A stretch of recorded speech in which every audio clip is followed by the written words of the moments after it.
اعوذ باللہ من الشیطان الرجیم بسم اللہ الرحمن الرحیم الحمد للہ رب العالمین بارئ الخلائق اجمعین فاطر السماوات والارضین باعث الانبیاء والمرسلین ثم الصلاة والسلام علی سیدنا ومولانا ابی القاسم محمد وعلى أهل بيته الطيبين الطاهرين المعصومين المنتخبين ولعنة الدائمة على أعدائهم أجمعين من يومنا هذا إلى قيام يوم الدين أما بعد اول ذیقات ولادت حضرت فاطمہ معصومہ کہ جن کا لقب معصومہ اور جن کو کریمہ اہل بیت کے نام سے یاد کیا جاتا ہے، اس ولادت کی مناسبت سے تمام مومنین کی خدمت میں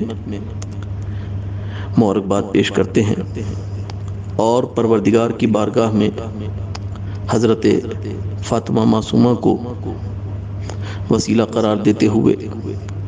پروردگار سے دعا کرتے ہیں کہ پروردگار اس مولود کے صدقے میں ہمارے اور ہمارے تمام مرحومین اور تمام مومنین کے گناہ کبیرہ و صغیرہ کی مغفرت فرمائے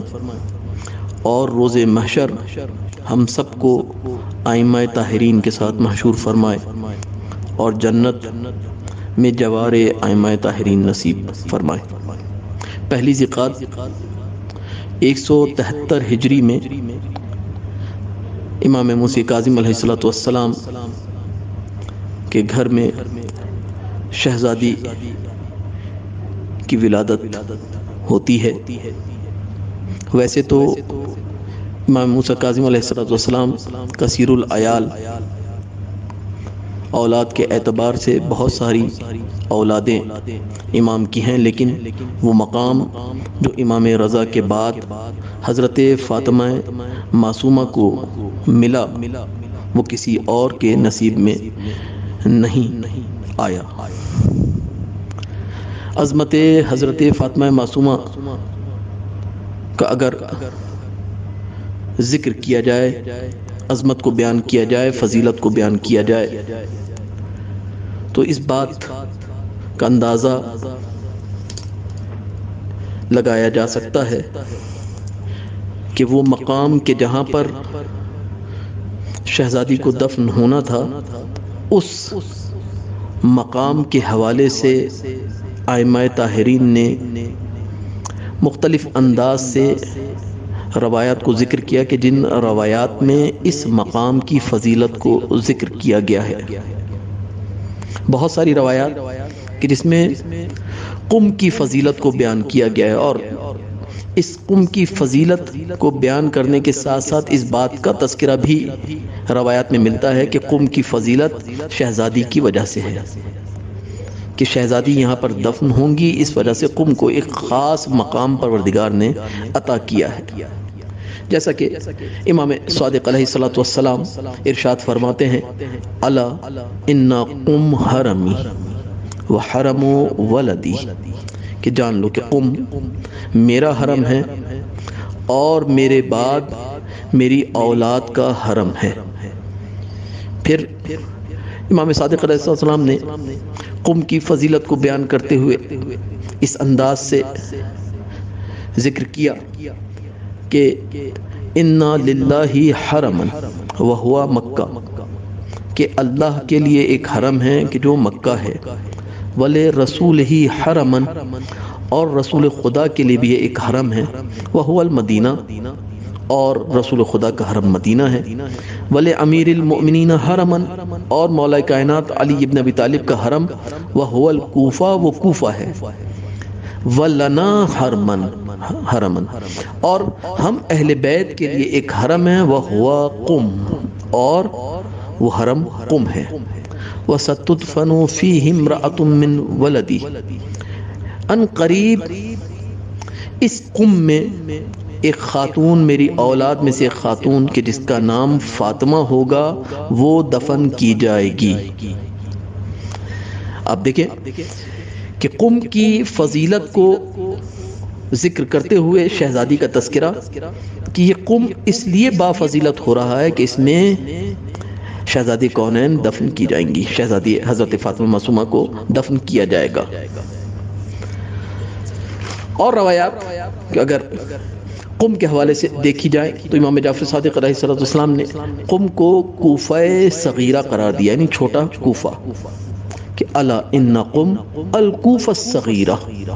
کہ قم چھوٹا کوفہ ہے۔ اور پھر قم کی عجیب فضیلت کہ جس کو امام صادق علیہ السلام نے بیان کیا، الا ان للجنہ ثمانیۃ ابواب، کہ جان لو کہ جنت کے 8 دروازے ہیں، ثلاثۃ منہا الی قم، کہ ان میں سے 3 دروازے قم کی طرف کھولے جائیں گے۔ اور یہ کیوں؟ تقبض فیہا امرأۃ من ولدی، کیونکہ اس شہر میں میری ہی اولاد میں سے ایک خاتون کے جس کا نام فاطمہ ہوگا، اس کی روح قبض ہوگی اور وہ یہاں پر دفن ہوگی، وَتُدْخَلُ بِشَفَاعَتِهَا شِیعَتِی، اور اس کی شفاعت کے ذریعے سے میرے شیعہ جنت میں داخل ہوں گے۔ یہ وہ مقام کہ جہاں پر شہزادی کونین شہزادی حضرت فاطمہ معصومہ دفن ہوں گی، اس مقام کی فضیلت کو اس انداز سے ذکر کیا گیا کہ قم کی اہمیت اور عظمت واضح ہو جائے کہ قم تمام ائمہ، تمام اہل بیت کا حرم ہے۔ اگرچہ مکہ اللہ کا حرم، مدینہ رسول خدا کا حرم، نجف یا کوفہ مولا کائنات کا حرم، لیکن قم تمام ائمہ کا حرم ہے۔ اور پھر قم کی فضیلت اس اعتبار سے بیان کی گئی کہ قم میں کیونکہ حضرت فاطمہ معصومہ کی تدفین ہوگی، اس لیے قم کو ایک الگ حیثیت اور ایک الگ فضیلت حاصل ہوئی، اور اس کو ائمہ طاہرین نے اپنا حرم قرار دیا، یعنی تمام اہل بیت کا حرم قم ہے۔ اور شاید اسی وجہ سے جب زیارت حضرت فاطمہ معصومہ زائر پڑھتا ہے تو ابتدا حضرت آدم پر سلام سے کرتا ہے، تمام انبیاء پر سلام کرتا ہے، ایک ایک کر کے ایک ایک نبی کا نام لے کر سلام کرتا ہے۔ حضرت آدم کا نام، حضرت نوح کا نام، حضرت موسیٰ کا نام، حضرت عیسیٰ کا نام، حضرت ابراہیم خلیل اللہ کا نام۔ لیکن غور طلب بات یہ ہے کہ جب انبیاء کا تذکرہ کیا جاتا ہے زیارت نامے کے اندر تو انبیاء کو غائب تصور کر کے سلام کیا جاتا ہے، السلام علی آدم صفوت اللہ، کہ اے آدم صفوت اللہ ہمارا آپ پر سلام ہو، اے ابراہیم خلیل اللہ ہمارا آپ پر سلام ہو، اے موسیٰ کلیم اللہ ہمارا آپ پر سلام ہو۔ ہر نبی کا تذکرہ اس انداز سے کیا جاتا ہے کہ ان کو مخاطب قرار نہیں دیا جاتا، لیکن جیسے ہی اہل بیت، ائمہ اطہار اور رسول خدا کا اور شہزادی حضرت فاطمہ زہرا سلام اللہ علیہ کا نام آتا ہے، ویسے ہی زائر خطاب کر کے سلام کرتا ہے، السلام علیک یا رسول اللہ، السلام علیک یا علی ابن ابی طالب، ایک ایک امام کا نام لے کر، رسول خدا کا نام لے کر، حضرت فاطمہ زہرا کا نام لے کر، اور مولا کائنات کا نام لے کر، امام حسن اور امام حسین تا آخر ہر امام کو مخاطب کر کے سلام کرتا ہے۔ گویا زیارت نامہ ہمیں یہ بتا رہا ہے کہ یہ قم حرم ہے، تمام اہل بیت کا جب حرم ہے تو ہر معصوم یہاں پر موجود ہے۔ ویسے معصوم کے لیے زمان اور مکان کی کوئی قید نہیں ہے، لیکن اس زیارت نامے سے کم اتنا پتہ چل جاتا ہے کہ جب مخاطب کی ضمیر استعمال کر کے سلام کیا جاتا ہے، اس کا مطلب ہے کہ ہم تمام انبیاء سے جب خطاب کرتے ہیں تو غائب تصور کر کے اور رسول خدا سے لے کر 12ویں امام تک کو مخاطب کر کے سلام کیا جاتا ہے شہزادی کے زیارت نامے میں۔ وہ مقام کہ جو شہزادی کو پروردگار نے عطا کیا، امام موسیٰ کاظم علیہ السلام کی اولادوں میں وہ مقام امام رضا کے بعد صرف شہزادی کے نصیب میں آیا، اور امام رضا علیہ السلام کی ایک الگ محبت اور الفت تھی شہزادی کی نسبت، اور اسی لیے امام رضا نے راوی سے خطاب کر کے کہا، یا سعد، اے سعد، اندکم لنا قبر، اے سعد تمہارے شہر میں ہماری ایک قبر ہے۔ سعد نے فوراً کہا، قلتو، سعد کہتا ہے کہ میں نے کہا، جعلت فداک، مولا میری جان آپ پر نچھاور ہو جائے، میری جان آپ پر قربان ہو جائے۔ قبر فاطمہ بنت موسیٰ، کیا یہ قبر حضرت فاطمہ معصومہ حضرت امام موسیٰ کاظم علیہ السلام کی دختر کی ہے؟ قال، امام نے جواب دیا نعم، ایسا صحیح کہا کہ یہ قبر مطہر ہماری بہن اور میرے بابا کی دختر حضرت فاطمہ معصومہ کی ہے۔ اور پھر امام کے عجیب جملے، من زارہا عارفا بحقہا فلہ الجنہ، ایسا سن کہ جو بھی قم میں حضرت فاطمہ معصومہ میری بہن فاطمہ معصومہ کی زیارت کرے گا عارفا بحقہا،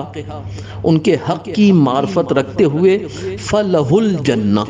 اب اس تعبیر کو اپنے ذہن میں رکھیے گا، کیونکہ یہی تعبیر فلہ الجنہ کی تعبیر مختلف روایات کے اندر نظر آتی ہے، جیسا کہ امام جواد سے بھی یہی تعبیر ہمیں ملتی ہے کہ جس نے بھی ہماری پھوپھی کی زیارت قم میں کی اس کے لیے جنت واجب رہے گی، اس کے لیے جنت ہے، فلہ الجنہ۔ امام رضا نے دوسری روایت میں پھر اسی تعبیر کو استعمال کیا، من زارہا فلہ الجنہ، جو بھی زیارت کرے گا حضرت فاطمہ معصومہ کی، فلہ الجنہ، اس کے لیے جنت ہے۔ کہیں پر کسی روایات میں، بعض روایات کے اندر من زارہا وجبت لہ الجنہ، جو بھی حضرت فاطمہ معصومہ کی زیارت کرے گا وجبت لہ الجنہ، اس کے لیے جنت واجب ہو جائے گی۔ یہ جنت واجب ہو جانا اس اعتبار سے کہ وہ جنت میں داخل ہونے کا اہل ہو جائے گا، لیکن فلہ الجنہ کی تعبیر تھوڑی سی الگ ہے۔ فلہ الجنہ یعنی جنت اس کی ملکیت قرار پا جائے گی۔ من زارہا، جس نے بھی شہزادی کی زیارت کی قم میں، فلہ الجنہ یعنی اب جنت میں داخل نہیں ہوگا بلکہ جنت اس کی ملکیت بن جائے گی۔ یہ مقام ہے شہزادی کی زیارت کرنے والے کا، یعنی جو بھی شہزادی کی زیارت کرے گا جنت اس کی ملکیت بن جائے گی۔ اس کے حوالے سے اگر مزید روایات کو دیکھا جائے تو روایات کا ایک بنچ ہے، اور کیا مقام تھا شہزادی کا کہ علماء نے ایک الگ باب قائم کیا ہے زیارت شہزادی کے حوالے سے، جن میں علامہ مجلسی اور دیگر علماء جنہوں نے الگ باب قائم کیا ہے شہزادی کی زیارت کے حوالے سے۔ اور یہ زیارت نامہ کوئی عام زیارت نامہ نہیں ہے، یہ زیارت نامہ وہ زیارت نامہ ہے کہ جو معصوم کی زبان سے صادر ہوا ہے۔ اس زیارت نامے کی تعلیم معصوم نے دی ہے۔ امام رضا علیہ السلام نے خطاب کر کے راوی سے کہا کہ جب بھی میں ہماری بہن کی زیارت کے لیے جاؤ تو اس انداز سے زیارت پڑھو، اور یہ زیارت نامہ معصوم نے تعلیم فرمایا۔ اور اسی زیارت نامے میں اگر دیکھا جائے تو مختلف طرح کے القاب ذکر ہوئے ہیں۔ جو معروف زیارت نامہ ہے اس کے اندر حضرت فاطمہ کا نام، لقب جو ذکر ہوا ہے وہ نام فاطمہ، اور لقب معصومہ امام رضا نے ذکر کیا۔ یہ لقب وہ لقب ہے کہ جو معصومہ کا لقب بھی معصوم امام نے شہزادی کو عطا کیا ہے۔ شہزادی کی کرامات کو اگر دیکھا جائے تو ایک سلسلہ کرامات، اور اگر علمی حیثیت کو دیکھا جائے تو علمی اعتبار سے بھی شہزادی عجیب مقام رکھتی ہیں کہ راوی ذکر کرتا ہے کہ ہم امام موسیٰ کاظم علیہ السلام سے کچھ سوالات کرنے کے لیے امام کی خدمت میں پہنچے، دق الباب کیا، اندر سے جواب یہ ملا کہ امام تشریف فرما نہیں ہے، بیت الشرف سے کہیں گئے ہوئے ہیں۔ پوچھنے والوں نے پوچھا کہ بتاؤ کام کیا؟ کہا کچھ مسائل تھے کہ جن کو ہمیں پوچھنا تھا، مسائل علمی تھا کہ جن کا حل ہم چاہتے تھے۔ اندر سے جواب آیا کہ اپنے مسائل لکھ کر دے دو، اور جب مسائل لکھ کر ہم نے دے دیے تو ان مسائل کا حل ہمیں تحریر شدہ واپس مل گیا۔ اور پھر جب چلے ہیں اور باہر نکل کے ہم راہ چلتے ہوئے باہر چلے، اور جیسے ہی ابھی وسط راہ میں تھے کہ امام موسیٰ کی زیارت نصیب ہوئی امام سے سلام دعا کے بعد امام کی دست بوسی کے بعد ہم نے اپنا مسئلہ پیش کیا کہ مولا کچھ سوال تھے کہ جن کو ہم آپ کی خدمت میں پیش کر کے ان کا جواب چاہتے تھے۔ امام نے کہا کیا ہوا؟ کہا کہ ہم نے سوال آپ کے بیت الشرف میں بھیجے، وہاں سے جواب مل گیا ہمیں۔ امام نے جواب ملاحظہ کیے اور ملاحظہ کر کے مسکرا کر بالکل صحیح جواب ہیں، ہمارے حوالے کر دیا، ہم چلے گئے۔ امام گھر میں آئے اور پھر یہ پتہ چلا کہ یہ جواب لکھنے والی شخصیت کوئی اور نہیں بلکہ امام کی بیٹی، امام کی دختر حضرت فاطمہ معصومہ ہے۔ اور امام نے پھر شہزادی کے ماتھے کا بوسہ لیا اور بوسہ لینے کے بعد شہزادی کی مدح کی کہ آپ نے بالکل صحیح جواب عطا کیا، اور مختلف تعبیرات روایت کے اندر۔ تو یہ مقام علمی حضرت فاطمہ معصومہ، اور اس کے علاوہ بہت سارے واقعات شہزادی کی زندگی کے کہ جس میں شہزادی نے اپنے مقام کے اعتبار سے لوگوں تک اپنے علم کو پہنچایا۔ اور پھر اگر دیکھا جائے کہ زائر شہزادی اس بارگاہ میں آنے کے بعد، اس شہر قم میں آنے کے بعد کم سے کم جو چیز ملتی ہے اس بارگاہ سے وہ علم ہے، کیونکہ قم شہر علم اور اجتہاد ہے، اور یہ علم و اجتہاد کا مرکز بنا ہی شہزادی کی برکت سے ہے۔ آئیے مقام اور منزلت کا اندازہ اس بات سے لگایا جائے کہ شہزادی کی شفاعت کے حوالے سے بھی روایات کہ شہزادی کو یہ حق حاصل ہوگا کہ جو حق معصومین کو حاصل ہے اور دیگر اصناف یا دیگر افراد کو حاصل ہے، جسے مقام شفاعت کہا جاتا ہے۔ شفاعت کا حق حاصل ہوگا، اگرچہ شفاعت کا حق بہت سارے افراد کو ملے گا، علماء کو بھی ملے گا، قرآن کو بھی ملے گا اور دیگر افراد کو بھی ملے گا، لیکن جو مقام شہزادی کا مقام ہے اس کو اگر دیکھا جائے تو مقام شفاعت شہزادی حضرت فاطمہ معصومہ بالکل الگ نظر آتا ہے۔ روایت کا اگر جائزہ لیا جائے تو بڑے عجیب انداز میں امام صادق علیہ السلام نے جب ذکر کیا شہزادی کا کہ قم میں میری بیٹی کے جس کا نام فاطمہ ہوگا وہ دفن ہوگی، اور پھر روایت کا اختتام ان الفاظ کے ساتھ تدخلوا بشفاعتها شیعتی، کہ ان کی شفاعت کے ذریعے سے میرے شیعہ داخل ہوں گے۔ کہاں داخل ہوں گے؟ جنت میں داخل ہوں گے۔ بے اجمعہم، تمام کے تمام شیعہ، سارے شیعہ شہزادی کی شفاعت کے ذریعے سے جنت میں داخل ہو جائیں گے۔ اور پھر وہ روایت کہ جس میں شہزادی کے حوالے سے کہ قم کے حوالے سے کہ اس میں جنت کے 8 دروازے اور ان میں سے 3 دروازے قم کی طرف، اور پھر اگر زیارت شہزادی کو ملاحظہ کیا جائے، زیارت نامہ شہزادی کو ملاحظہ کیا جائے تو اس زیارت میں زائر شہزادی سے خطاب کر کے بڑے عجیب انداز میں شہزادی کے مقام شفاعت کو ذکر کرتا ہے اور شفاعت کو طلب کرتا ہے۔ کیا کہتا ہے زائر؟ یا فاطمہ اشفعی لی فی الجنہ، اے فاطمہ آپ میری شفاعت کریں جنت میں، فإن لکی عند اللہ شأنا من الشان، کیونکہ آپ کی ایک شان اور ایک حیثیت ہے خدا کے نزدیک۔ بڑا ہی عجیب انداز اس زیارت نامے میں کہ جو امام رضا نے تعلیم دیا، جس میں لفظ بڑے ہی عجیب ہیں، یا فاطمہ اشفعی لی فی الجنہ، اے فاطمہ، اے حضرت معصومہ آپ میری شفاعت کریں۔ کہاں پر؟ فی الجنہ، جنت میں۔ ایک بار شفاعت ہوگی جنت میں داخل ہونے کے لیے، کہ جب کوئی گنہگار ہوگا اور گناہوں کے بوجھ کی وجہ سے جنت میں داخل نہیں ہو پا رہا ہوگا، ایسے میں چہاردہ معصومین بڑھ کر شفاعت کریں گے اور شفاعت کر کے اس کو جنت میں داخل کر دیں گے۔ لیکن شہزادی کے حوالے سے زائر یہ طلب نہیں کرا کہ شہزادی آپ مجھے جنت میں داخل کروا دیں، نا، عجیب انداز سے یا فاطمہ اشفعی لی فی الجنہ، شہزادی آپ جنت میں میری شفاعت کریں۔ کیوں؟ کیونکہ جنت تو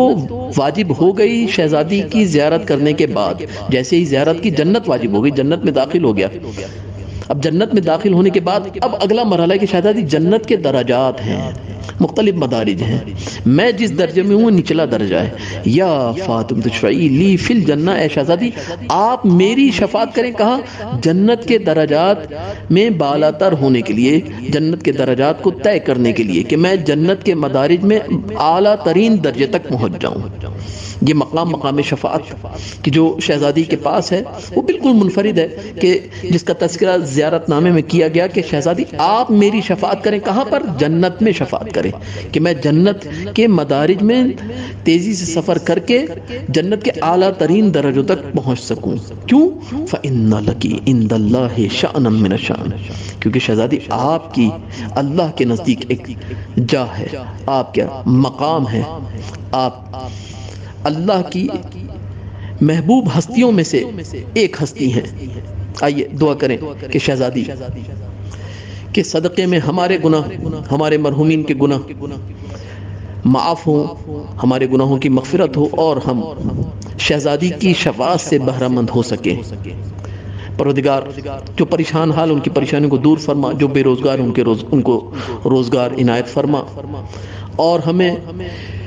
ایسا بنا دے کہ جیسا ہمارا وقت امام چاہتا ہے ہم حقیقی منتظرین میں سے قرار پائیں، اور ہمارے وقت کے امام کے ظہور میں تعجیل فرما۔ اللہم صلی علی محمد و آل محمد وعجل فرجہم اجمعین۔